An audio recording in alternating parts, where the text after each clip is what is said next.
Засвятила зора, нам прийшла новина, что Дева Мария народила сына.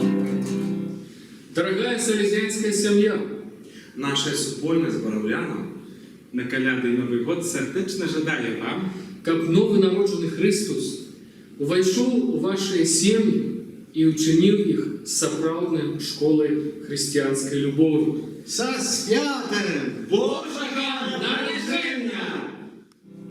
Похвалений Ісус Христос, поважані, вітаємо вас з Божим народженням від нашої селезянської супольності з Мінську.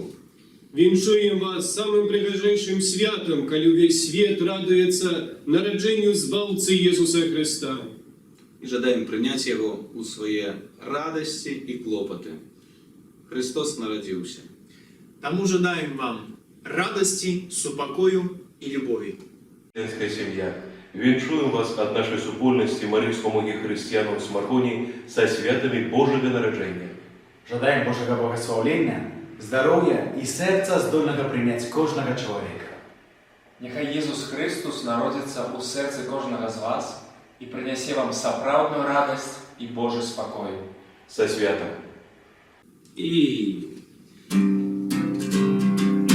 Люди, поспешайте, люди, поспешайте, Збавцу привітайте, Збавцу привітайте.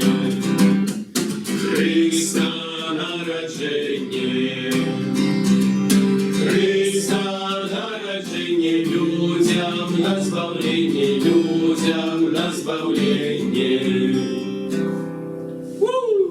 Со святом.